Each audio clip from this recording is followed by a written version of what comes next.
Bonjour à tous et bienvenue dans ce nouveau podcast immersif. Aujourd'hui, on vous propose quelque chose de très spécial. Vous allez vivre une journée complète dans la peau d'un Français. Oui, du matin au soir, on va vous faire découvrir tout ce qu'un Français typique peut vivre, dire, manger, faire et même penser. Je suis Camille, professeure de français depuis plus de 10 ans et je suis ravie d'être ici avec vous. Et moi, c'est Léo. Je suis passionné par la culture française. J'apprends le français depuis quelques mois maintenant et je suis super excité de partager cette expérience avec vous. En fait, aujourd'hui, c'est comme si vous étiez avec moi en France. Imaginez, on se réveille en Paul, on prend un café, on traverse Paris, on discute avec des Français, on mange dans un bistrot, on fait les courses. Bref, vous êtes dans ma poche.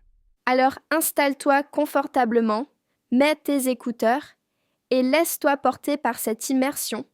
Tu peux écouter ce podcast pendant que tu marches, que tu cuisines ou même allongé sur ton canapé. Et surtout, n'hésite pas à répéter les phrases à voix haute, à prendre des notes, à réécouter certains passages. C'est comme ça que ton cerveau va commencer à penser en français. Allez, c'est parti. Il est 7 heures du matin. Mon réveil sonne. Je suis encore un peu fatigué. Comme beaucoup de Français, la première chose que je fais, c'est d'aller dans la cuisine pour préparer un café. Pas de céréales, pas de pancakes, non. Un café noir, parfois avec un petit croissant ou une tartine beurrée. Moi, ce matin, j'ai acheté une baguette hier soir. Donc je coupe 2 tranches, je mets du beurre, un peu de confiture, et voilà. Simple, mais efficace. J'allume la radio, j'écoute un peu les infos, puis je prends ma douche. Et là, je me prépare pour partir au travail. Ce que Léo vient de décrire, c'est vraiment typique en France. Beaucoup de gens prennent un petit déjeuner très léger, souvent sucré, pas de plat salé le matin, pas d'œufs brouillés ou de bacon. Et la radio, c'est un classique. Les Français aiment écouter les nouvelles pendant qu'ils se préparent. C'est un moment calme, presque sacré pour certains. Vers 8 heures, je sors de chez moi. J'habite à Paris, donc je prends le métro. Le métro parisien, c'est une expérience en soi. Il y a beaucoup de monde, surtout le matin. Les gens ne parlent pas trop. Ils lisent, ils écoutent de la musique, ils regardent leur téléphone. Moi, j'aime observer les visages, imaginer où vont les gens. Et puis j'essaye de lire les affiches, les publicités, de comprendre les mots. C'est un bon exercice. Je descends à Châtelet, je marche quelques minutes et j'arrive au bureau. Ah, le métro parisien! C'est vrai qu'il peut être impressionnant au début, mais c'est aussi une bonne façon de pratiquer le français. Lire les panneaux, écouter les annonces, observer les conversations, même si les gens ne parlent pas beaucoup, tu peux apprendre plein de choses. Et puis, prendre les transports, c'est vraiment une part importante de la vie quotidienne en France. Mon travail commence à 9 heures. Je travaille dans une petite entreprise de marketing. Ce matin, comme d'habitude, je dis bonjour à mes collègues. En France, c'est très important de dire bonjour à tout le monde quand on arrive, même si on les a vus la veille. Un petit bonjour Paul, bonjour Marie, ça va? Et tout le monde te répond avec un sourire. C'est un petit rituel. Ensuite, on commence la journée, réunion, email, café. Vers 10h30, on fait une petite pause. Un autre café, bien sûr. Et parfois, on parle un peu de tout. La météo, la politique, les vacances. Les Français adorent discuter. Léo a raison. En entreprise, la politesse est essentielle. Il faut saluer, dire bonjour et souvent on demande « ça va ?», même si ce n'est pas pour une vraie conversation. C'est juste une marque de respect. Et puis, les pauses café, c'est sacré. Même si on a beaucoup de travail, on prend 5 minutes pour souffler, discuter, créer du lien avec les collègues. C'est aussi ça la culture française. Le contact humain, les échanges, même rapides. Midi arrive. En France, le déjeuner est un moment important. On ne mange pas devant l'ordinateur. On sort, on va au restaurant ou on mange ensemble dans la cuisine de l'entreprise. Aujourd'hui, avec mes collègues, on est allé dans un petit bistrot à côté. Plat du jour, steak frites avec une petite salade. Et bien sûr, un petit dessert, une mousse au chocolat. Le tout pour 15 €. Pas mal, non ? Pendant le repas, on parle de tout sauf du travail. C'est une règle non écrite. On parle de films, de sport, de la famille. C'est un moment pour se détendre. C'est très vrai. En France, le repas est un moment social. On prend le temps. Même dans les grandes villes, les gens essaient de faire une vraie pause. Et le menu du jour, c'est typique, entrée, plat, dessert, pour un prix raisonnable. C'est une habitude que beaucoup d'étrangers trouvent agréable.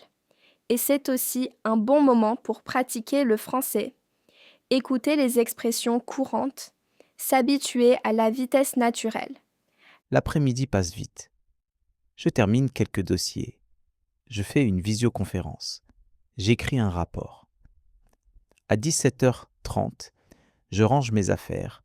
Je dis « bonne soirée » à tout le monde et je sors. En France, on finit souvent plus tôt qu'ailleurs. On essaie de ne pas faire trop d'heures supplémentaires. La vie après le travail est importante. Ce soir, je vais faire quelques courses avant de rentrer. Je passe au marché du coin. Je prends du fromage, des légumes, un peu de pain frais. La boulangère me dit « bonsoir » comme d'habitude. Et je souris. Elle me connaît maintenant. Les petits commerces, c'est ce qui fait le charme de la vie en France. La boulangerie, le marché, la fromagerie. On ne va pas toujours au supermarché. Et puis, on crée une relation avec les commerçants. Ils te reconnaissent, ils te conseillent. C'est une forme de lien social très important ici. Et puis, bien sûr, on adore bien manger. Donc faire les courses, c'est presque un plaisir. Je rentre chez moi. Il est 19h. Je cuisine un peu, je me détends. Ce soir, ce sera une quiche aux légumes, avec une salade. Rien de compliqué, mais c'est bon. Pendant que ça cuit, je mets un peu de musique française. Peut-être du Stromae ou du Vianney. Je prends une douche, je mets la table et je dîne tranquillement. Pas de télé, juste un bon repas. Ensuite, je lis un peu, j'écris dans mon journal et vers 22h, je me prépare pour dormir. Voilà, vous avez vécu une vraie journée à la française. Simple, mais riche en vocabulaire, en expression, en culture. J'espère que vous avez apprécié cette immersion. Ce genre de podcast est parfait pour t'imprégner du français réel, vivant, celui que les natifs utilisent chaque jour. Tu sais, Camille, ce que j'ai remarqué depuis que je vis en France, c'est que chaque petit détail du quotidien a son importance. Par exemple, le simple fait de dire « bon appétit » avant de commencer à manger. C'est quelque chose que j'ai trouvé très chaleureux. En Amérique, on ne le dit pas forcément. Ici, ça montre qu'on prend le temps, qu'on respecte le moment du repas. Et j'aime beaucoup ça. C'est vrai que le repas, en France, c'est plus qu'un besoin, c'est un rituel. Et tu sais, ce sont ces petits gestes qui montrent qu'on fait partie d'une culture. Quand tu dis bon appétit, bonne soirée, ou même à vos souhaits, quand quelqu'un éternue, tu entres vraiment dans la vie française. Ce sont des marques de politesse qui comptent au moins beaucoup ici. Même si tu fais encore des erreurs de grammaire, ces petits réflexes montrent que tu es attentif, que tu respectes la culture. Exactement. Et d'ailleurs, en parlant de ces habitudes, j'aimerais raconter quelque chose qui m'a marqué. C'était un dimanche. En France, le dimanche est très calme. Moi, je pensais aller faire les courses, comme d'habitude. Mais tout était fermé. J'étais choqué au début. Pas de centre commercial, pas de supermarché ouvert, rien. Je me suis retrouvé à marcher dans les rues, un peu perdu. Et là, j'ai vu des familles, des couples, des amis assis en terrasse, en train de boire un café ou un verre de vin. C'était comme une autre dimension du temps. J'ai compris que le dimanche en France, c'est un jour pour vivre lentement, pour prendre le temps. Oh oui, tu as touché quelque chose de très important. Le dimanche en France, c'est presque sacré. Il y a encore beaucoup de traditions liées à la famille, au repos. C'est un moment où on coupe avec le travail, avec les obligations. Et même si certains magasins ouvrent maintenant dans les grandes villes, l'esprit du dimanche reste fort. Prendre un café, lire un journal, cuisiner en famille, aller au marché, c'est un jour à part. Et c'est que ce que j'aime de plus en plus. Par exemple, maintenant, mon dimanche parfait, c'est me lever un peu plus tard, aller à la boulangerie, acheter une baguette, peut-être un pain au chocolat, puis marcher jusqu'au parc.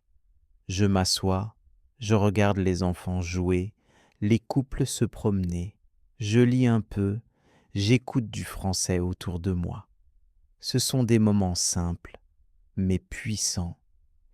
Tu vis la France de l'intérieur, Léo. Et c'est exactement ce qu'on veut montrer à nos auditeurs aujourd'hui. Le français, ce n'est pas juste des leçons de grammaire. C'est un art de vivre, une façon de parler, de se saluer, de manger, de se comporter dans la rue, dans les magasins. Une langue, c'est une culture, et une culture, c'est ces 1000 petits gestes du quotidien. Et justement, en parlant de culture, il y a quelque chose d'assez drôle qui m'est arrivé récemment. J'étais invité chez une amie française pour dîner. Je suis arrivé pile à l'heure, comme on fait chez nous. Elle m'a ouvert la porte avec un sourire un peu surpris et m'a dit « Ah, tu es déjà là !» Et là, j'ai compris qu'en France, arriver pile à l'heure, ce n'est pas toujours bien vu.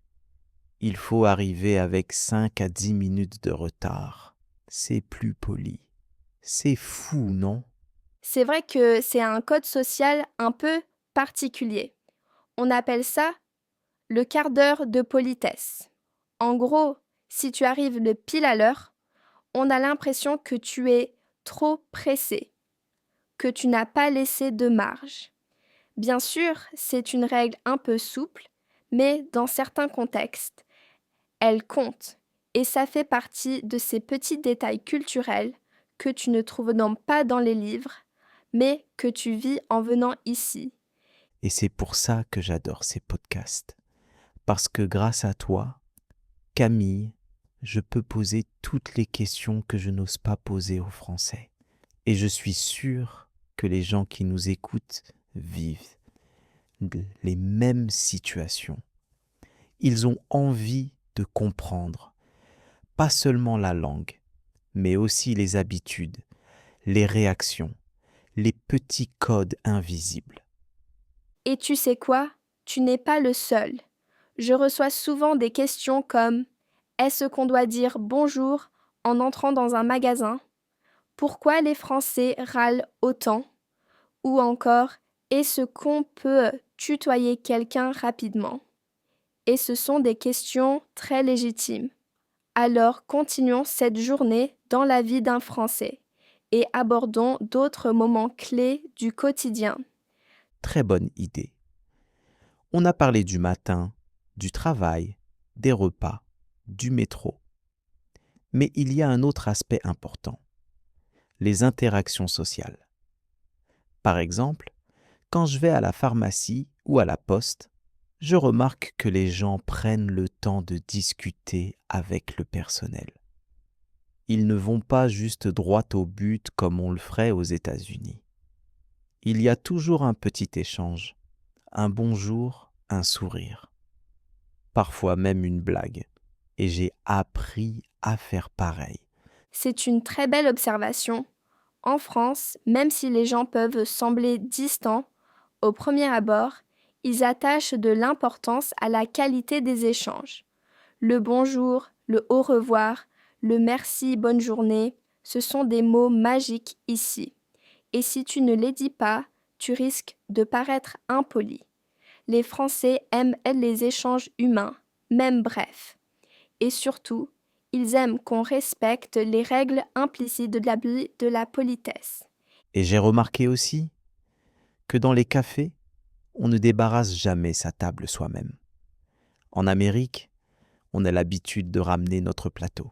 Ici, non. On s'assoit, on commande et on attend. C'est un autre rythme, un autre rapport au service. Et c'est agréable, en fait. Oui, c'est vrai. En France, on respecte beaucoup la hiérarchie des rôles. Le serveur, c'est lui qui sert. Toi, tu es le client. Tu ne débarrasses pas, tu ne commandes pas au comptoir si ce n'est pas prévu. Il y a un cadre, une structure, et même si ça peut paraître rigide, ça crée une certaine harmonie dans les interactions. Tu sais, Léo, on a parlé de la matinée, du déjeuner, des transports et de la manière dont les Français interagissent dans les commerces ou les lieux publics. Mais il y a un autre moment très révélateur du mode de vie en France. L'après-midi, surtout vers 16 heures ou 17 heures, quand les enfants sortent de l'école, que les rues s'animent doucement à nouveau et que l'on voit les terrasses se remplir. C'est souvent le moment du goûter ou alors de la petite pause café de fin d'après-midi. Ah oui, le fameux goûter. J'ai appris ce mot quand j'ai vu un groupe d'enfants sortir de l'école et s'arrêter à la boulangerie pour acheter un pain au chocolat ou une brioche. Je trouvais ça mignon. Et puis, une amie m'a dit que même les adultes peuvent avoir un goûter. Un petit carré de chocolat avec une tasse de thé ou un café vers 16 heures. Vers 16 heures. C'est une habitude que j'ai adoptée rapidement. Bien sûr, le goûter c'est sacré pour beaucoup. Et ce n'est pas forcément une question d'âge. On aime bien se faire plaisir à ce moment-là, surtout si la journée a été un peu fatigante. Et puis, c'est aussi une excuse pour se poser, souffler un peu avant la soirée. C'est un bon exemple de ce qu'on appelle ici les petits plaisirs du quotidien. Les Français adorent ça. J'ai remarqué ça. Cette capacité à savourer un moment, aussi simple soit-il.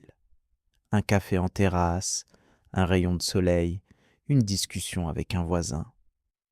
J'ai appris que la vie en France ne tourne pas uniquement autour de l'efficacité ou de la productivité, mais aussi autour de la qualité de vie.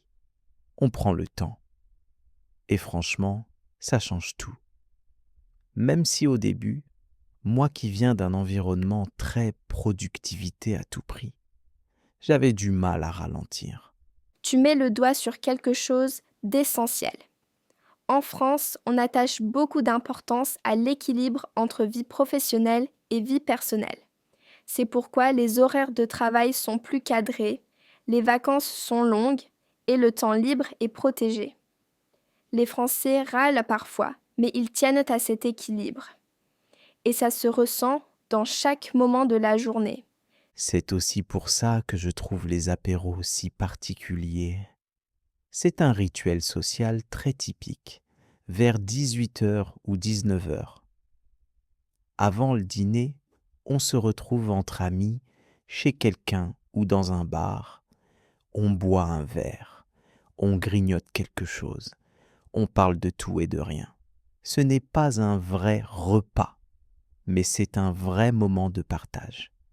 Exactement. L'apéro, c'est un des piliers de la vie sociale en France.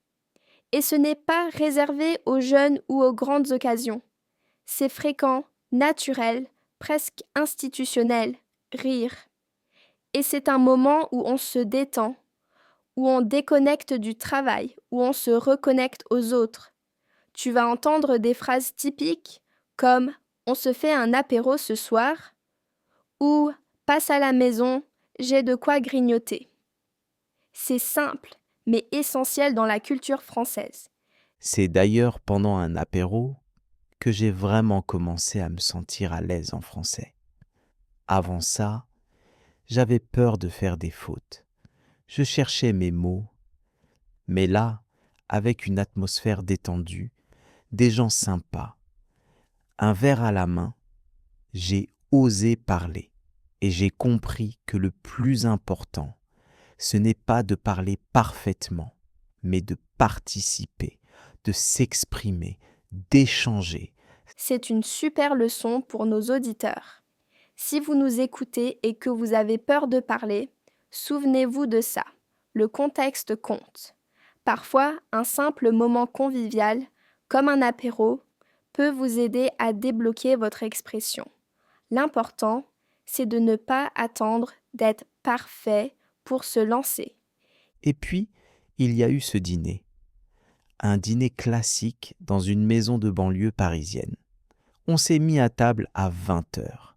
Il y avait une entrée, un plat, du fromage, un dessert et du vin à chaque étape. On a discuté pendant des heures. Personne n'était pressé. On riait. On parlait de sujets très variés. Ce n'était pas seulement un repas. C'était un moment de connexion. C'est l'essence même du dîner français.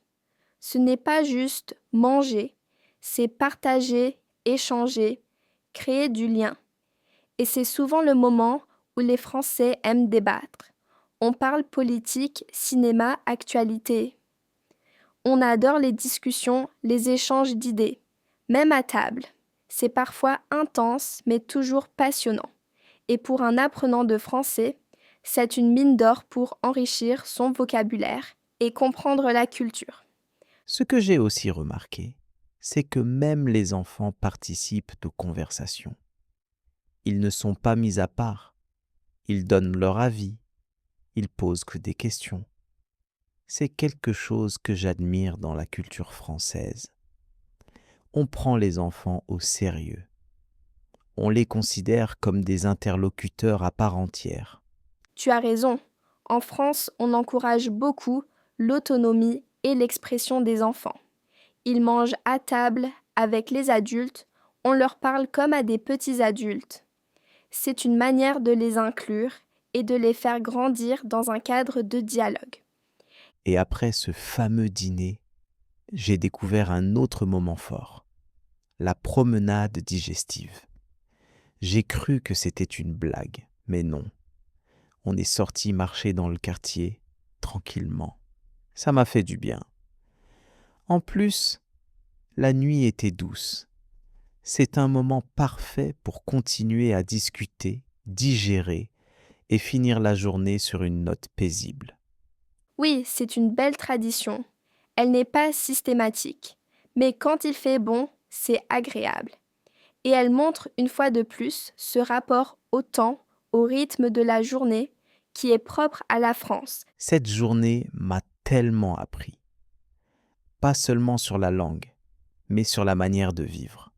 La France, ce n'est pas juste Paris ou les clichés de la Tour Eiffel. C'est une mosaïque de moments, de rituels, de valeurs qui se vivent dans le quotidien. Et c'est exactement ce que nous voulons transmettre avec ce podcast. Une immersion dans le réel. Une invitation à comprendre non seulement le français, mais les Français. Leur façon de vivre, de parler, de penser. Parce qu'apprendre une langue, c'est aussi apprendre une manière de voir le monde. Tu sais, Camille, après cette fameuse promenade digestive, j'ai eu une autre surprise, le calme. J'étais hébergé chez des amis dans une petite ville de province, et vers 22h30, tout était paisible. Les gens se préparaient à aller dormir. Pas de musique forte, pas de bruit dans les rues. Et j'ai compris que la soirée en France ne s'étire pas toujours tard, surtout en semaine. C'est un moment plus intime, plus personnel. Oui, c'est vrai. Il y a une vraie distinction entre les moments publics, sociaux et le retour à l'intimité. En général, les Français aiment terminer la journée chez eux, au calme, en famille ou seuls. Ils peuvent regarder une série, lire un livre ou simplement discuter tranquillement.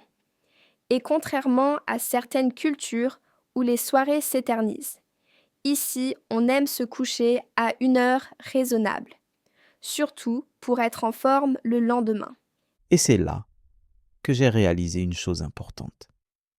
Même si la journée peut paraître tranquille, presque lente, elle est très structurée. Il y a une sorte de rituel invisible, un rythme précis. Et pour un étranger comme moi, c'est fascinant à observer. Chaque moment a sa place. Le petit déjeuner léger, le déjeuner complet, la pause café, le dîner partagé, la promenade. C'est comme une chorégraphie du quotidien. Exactement. Et ce rythme, il est profondément culturel. Il reflète notre relation au temps, qui est très différente de celle d'autres pays. Ici, on valorise la régularité, les habitudes, mais aussi les temps de repos. Ce n'est pas mal vu de ne rien faire pendant une heure. Au contraire, cela fait partie de l'équilibre de vie. On ne vit pas pour travailler, on travaille pour vivre. Et cela se ressent dans l'organisation des journées. J'ai aussi été frappé par la manière dont les Français protègent leur vie privée. Une fois rentrés chez eux, ils ferment la porte et ce moment leur appartient. Ce n'est pas toujours facile à comprendre pour un étranger qui a grandi dans une culture plus ouverte ou plus collective. Mais ici, l'espace personnel est sacré. C'est vrai, les Français peuvent paraître un peu distants au début, mais ce n'est pas de la froideur. C'est simplement une façon de poser des limites. On sépare le public du privé. Et une fois qu'on est proche d'eux, qu'on a été invité chez eux, alors c'est un vrai privilège. On entre dans leur monde. Mais cette frontière entre vie sociale et vie personnelle, elle est très respectée. Et toi, Camille, à quoi ressemble ta fin de journée idéale quand tu ne travailles pas trop tard? Bonne question. Eh bien, j'aime dîner tôt, vers 19h30, puis regarder un film ou une série, souvent en version originale. Ou alors, je lis un peu. J'aime les romans français contemporains, mais aussi les essais sur la langue. Et vers 22h30, je vais me coucher. Mais avant, je prends quelques minutes pour planifier ma journée du lendemain. Rien de trop formel, juste une petite note mentale ou une liste rapide. Ça me permet de m'endormir l'esprit tranquille. C'est drôle. Je fais la même chose depuis que je suis en France. Avant, je vivais dans un rythme effréné, toujours connecté, toujours stimulé. Mais maintenant, j'apprécie le silence, la régularité. C'est comme si la France m'avait appris à ralentir. Et c'est peut-être le plus beau cadeau que cette culture puisse t'offrir. Apprendre une langue, c'est aussi adopter un rythme de pensée, un style de vie. Ce que tu as vécu aujourd'hui, ce n'est pas une simple suite d'activités. C'est un moment d'immersion et c'est là que l'apprentissage devient plus profond, plus durable. Tu as raison. Et pour les personnes qui nous écoutent, je dirais ceci. Vivez une journée à la française. même si vous êtes loin de la France. Essayez de reproduire les habitudes, les expressions, les repas. Regardez un film français, prenez une vraie pause déjeuner. Écoutez la langue en fond. Peu à peu, vous verrez que votre relation au français va changer. C'est un excellent conseil. Et ce podcast est là pour vous y aider. Nous voulons créer des contenus qui vous plongent dans le quotidien des Français, pas seulement dans la grammaire ou le vocabulaire, parce que c'est là que se cache la vraie magie de l'apprentissage, dans les détails, les habitudes, les petites choses de la vie.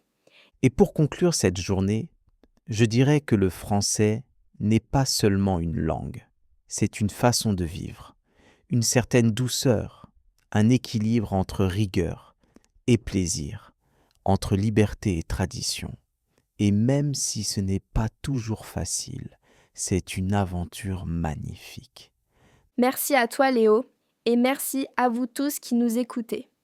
Continuez à apprendre, à vous immerger, à rêver en français. Et n'oubliez pas de vous abonner, de liker cette vidéo si elle vous a plu et de partager dans les commentaires qu'est-ce qui vous a le plus surpris dans la journée d'un Français. À très bientôt pour un nouvel épisode immersif. Et d'ici là, vive le français et vive la curiosité.